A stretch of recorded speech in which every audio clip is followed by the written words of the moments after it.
Last night when I was going to sleep, my usual, oh my god, let's think of everything started to rev up.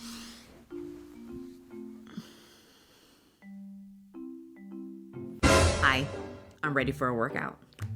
Oh my god, no, not tonight. I really need some sleep. Remember that time you said that embarrassing thing? Ugh, 18-year-old me was really different. Ooh, let's sing. No, not now. You put the boom boom into my heart. Yeah, yeah. No, wait, stop. Ooh, remember the best friend you met at the pool when you were 7? I wonder how she's doing. You could look her up. Yeah, weird that I remember her full name, but not the password I created this morning. And also, no, remember I'm doing this whole thing where I don't look at my phone at night so that I can sleep better? Has anyone ever been successful on my 600-pound life? Ooh, that's a good question. No, going to sleep.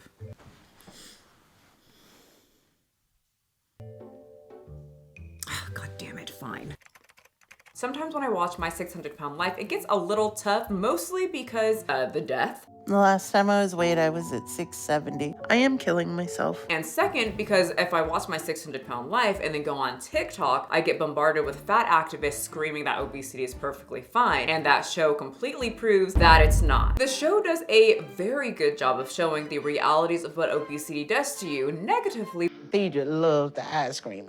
Deidre hear this music coming around the block, Deidre gets up. But I rarely see the success stories when it comes to this show. And luckily for us, I found a few and I just have to share with you. Oh yes, you know what time it is. It's another fat chick video, but actually there's 2 men in here and only 1 woman. So, I don't know, I got a few comments saying they missed the theme song. So there it is. Well, hi guys, welcome back to my channel where I talk about whatever I see on the internet so that you do not have to rot your brain while scrolling. All I ask is for you to hit the subscribe button and get me closer to my goal of 900,000 subscribers.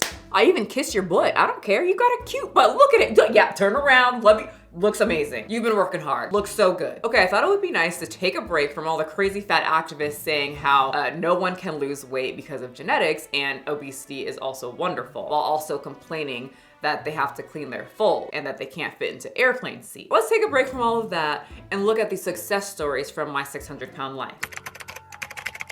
And let's bring up Tammy. No, not Tammy Slayton. Tammy Lynn Merle. She weighed 591 pounds. Tammy? Are you okay? Tammy? Tammy, do you need a nurse? So like many people that appear on my 600-pound life, they go through some traumatic event and then they always seem to turn to food. Tammy was no different. She witnessed her dad weigh through a heart attack. My mom and I were in the kitchen fixing something and my dad was walking into the living room and he collapsed and fell to the floor, had a heart attack and died. At a young age, like that's crazy. And she quickly would turn to food to comfort herself to deal with that trauma that she just saw. In the series, Tammy explained it felt like she lost both of her parents because her mom took her dad's death very hard. Her mom went down into depression pretty deep and Tammy kind of followed. She wouldn't leave the house, she became a hermit. So I'm this little kid at home with nobody to really take care of me. Because my mom wasn't there, you know, I turned to the food. All she really did was just eat. And because she did that, she would balloon up to about 600 pounds. If I wanted soda, I bought it. If I wanted pie, I bought it. If I wanted ice cream, I bought it. The biggest thing that I remember from Tammy is her stomach. It just hangs there. And it is putting intense pressure on the rest of my body. As you can imagine, this makes it extremely difficult just to walk. I mean, she's already almost 600 pounds, but a misshapen stomach that almost touches the ground. All of the fat in the stomach is for some reason slapped to one side of your body, thanks to genetics in that case, makes it even more difficult to want to work on your mobility. The motivation to move for these people are already low. Living in my body, it's miserable. Wrong. Fat acceptance people say obesity is fun and not any different from what skinny people can do. So take that, Tammy. Anyway, Tammy didn't find fat acceptance, and if she did, I would hope that she would look down at her stomach, almost hitting the ground, try to get on up and be like, ooh, nope, they're wrong. Because I'm living with it right now and this totally sucks ass. And not the good kind of sucking ass. So Tammy finally reaches out to Dr. Now for some help, some guidance. I mean, she really needs some guidance. She started losing weight monthly. Right. So you lost almost 250 pounds. And just by that small amount of weight that she lost, she started noticing just all this change in her life. Her life started improving as she became smaller. I'm sorry, I'm using wrong language. living in a smaller body. Or whatever that TikTok group says. Well, how's your life changed since you started the program? I mean, I can do so much. Just getting out, doing things, not having to depend on people.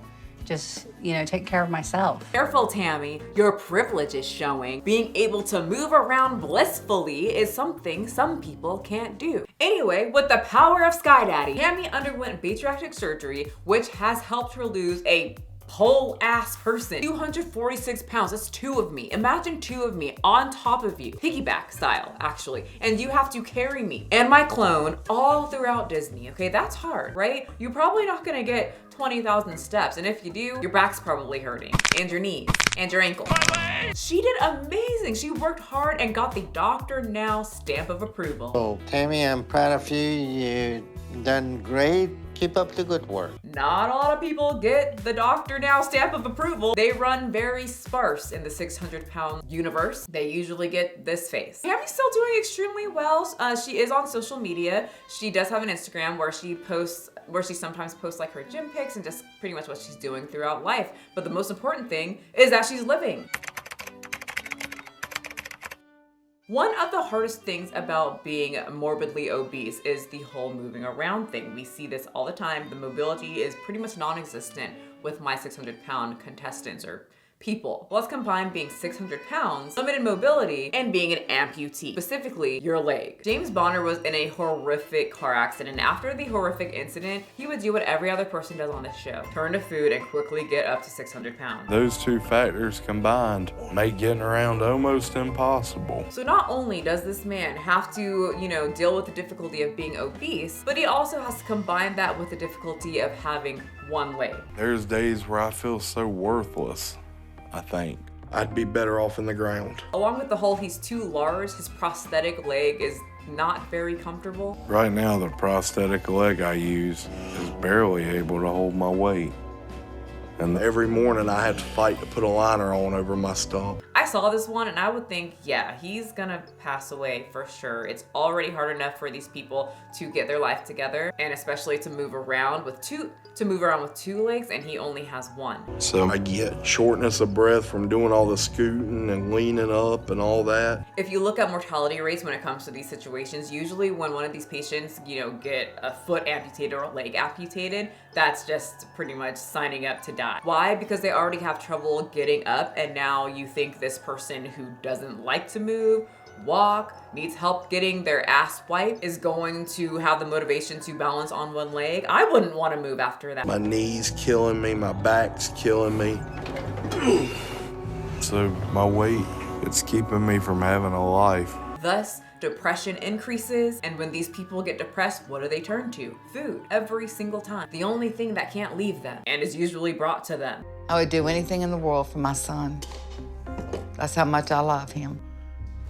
Almost 30 years old, living in my parents' garage. You heard that right. Almost 30 years old. This man is younger than me by I don't know how 4 or 5 years. Whenever we talk about my 600-pound life, I try to take breaks from talking about the delusions of the fat acceptance and not mention them, because there's only so much stupidity someone can take, but it's very hard not to mention them, because whenever I watch my 600-pound life and listen to the women say obesity is just dandy, there's no proof that health issues come from being obese, it kind of makes me very angry, and it's hard not to shove this kind of content in their face. Look at it! Get off me! I'm sick of you keeping me up. You look at it. Almost 30 years old. He's in his 20s. I would see this and think the obesity is going to definitely take him out. Well, surprisingly, he was very successful when it came to his weight loss. Today I'm gonna see where my progress is at, and if I hit my weight loss goals to get me below 392.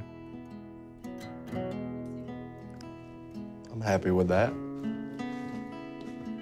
I knew I was doing well, but that's a little better than I thought. This man lost over 400 pounds. That's a lot. That's crazy. His mobility got better. He was walking. His family members were extremely happy. They were so happy that he was finally living. Seeing LB today has made me really happy.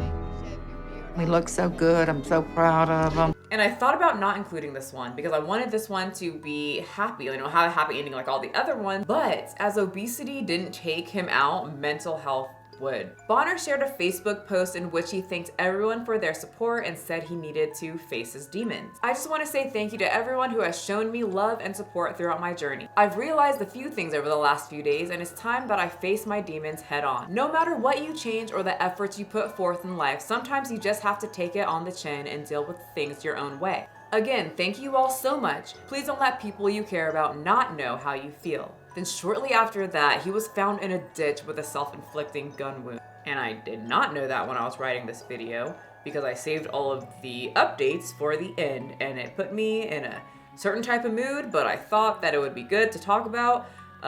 It's important to take care of your physical health along with your mental health at the same time.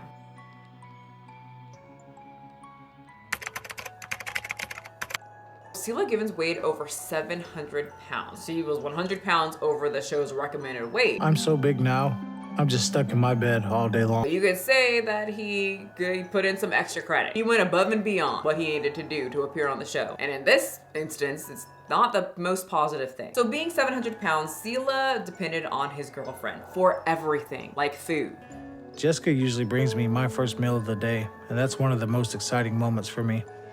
There is always an enabler for these people. I always wonder, because they can't drive. I know they're not gonna walk. They have trouble walking to the bathroom. They are not gonna walk down the street to go get food. So I always question in my head, is it ABUSE if the loved one kind of just walked them in the house with only fruits and vegetables, came in with a low sugar, high protein meal filled with fiber, nutrients to keep them full? Is that super bad? I mean, I know they will scream. They might even muster up enough energy to punch a wall or two. But that's probably a little bit more helpful than getting this man drive-through every few hours. Awesome. It's for Vea.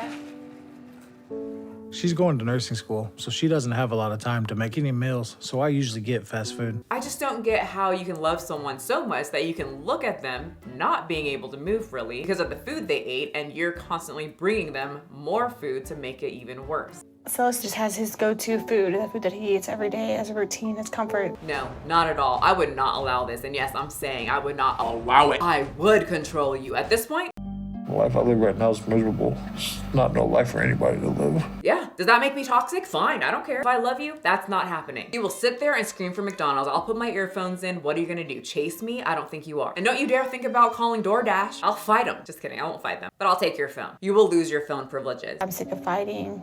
I don't have the time, so I just let it happen. No, you don't let it happen. You're orchestrating a lot of it. Tell him no. Food and family are the two things I live for now. I mean, the thing you're living for is gonna take you out and take you away from your family. Selah's situation was one of the worst on the show, and all he did was lay there in bed and eat. Think anybody ever thinks that their life's gonna turn out this way? His situation was so bad that when he finally got to Dr. Now, he had to stay in the hospital for a while and have them feed him because he was so addicted to food, he would find a way to eat it. And by that I mean his girlfriend would just give it to him because food is love. Anyway, surprisingly, Selah would drop 139 pounds his first month. Dr. Now said I should be losing at least 25 pounds a month now. But for this weigh-in, I gave myself a bigger goal to hit. He is my favorite guy, and I can only take this show in like doses because it gets very deathy, especially hearing about people's traumas, them turning to food and then asking for Dr. Now's help. He gives them the plan, and then a month later they give him some stupid excuse while Dr. Now looks like this. Or they lose about 5 pounds when they're 620 pounds and Dr. Now said that you need to be losing at least 50, and they expect Dr. Now to give them a congrats party for them, but instead he just once again looks like this. I love that this guy went hard, and in this case, his extra credit was very positive. That's very good progress you made. So you don't need that oxygen that you were dependent on at all. No, that's been my biggest accomplishment so far, is not having to lug that thing around anymore. Oh, hi there, fat activist. What a great surprise. Did you hear that? He said he feels better after losing weight. So, do you have anything to say about that? Nothing, not at all. That's typical. That's really all you have to do when you get into an internet fight with these fat activists. Just show them my 600-pound life and people who were successful. Because what are they gonna say? That they're fat phobic? Yeah, we know. Them not being fat phobic is what got them there in the first place. Anyway, Selah looks amazing. His girlfriend is now his wife. When he was larger, he couldn't work or anything. He couldn't provide for his family, for his kids. And now he has a job and he says that he loves to work because he couldn't move before. And as he lost more weight, all these options just opened up for him. I can go back down to Houston and get the skin removal around my stomach anytime I want. So I'm planning that soon, but I'm in no hurry. I love seeing things like this. I wish more people on my 600-pound life would end up like this. It's just wonderful to see the process, and the update was very positive for most of them. And it really shows, even if you're at your lowest, even if you're knee-deep in Wendy, you can turn your life around. I cannot stand that these fat activists are on TikTok saying, you don't put in the effort because your life's not gonna change. There's nothing different from being obese to being at least an average body. Ugh. Anyway, thank you so much for being here. It really means a lot to me. If you didn't subscribe, please do. Make sure to remember to take care of your mental health just as much as you take care of your physical health. And I will see all of you guys next time. Pick it up, pick it up, pick it up, pick it up. Oh wait, do you guys want a little palate cleanser? Take a break from the weight loss content and go to the really dumb TikTok drama. Some girl got her hair ruined, went to a salon, and now everyone's calling her an entitled little TikTok brat. And I have to talk about it with you. It's so ridiculous. I linked it down below. Okay, be good. I'll see you next time. You see the drippy, I'm fitted up. Hop in my car and the giddy up. Secure the bag, yeah, I get the bus. Pick it up, pick it up, pick it up. You see the drippy, I'm fitted up. Hop in my car and the giddy up. Secure the bag, yeah, I get the bus. Pick it up, pick it up, pick it up. Ooh, I've been on the flex since flex zone. Neighborhood all in your eardrums. I ain't never scared.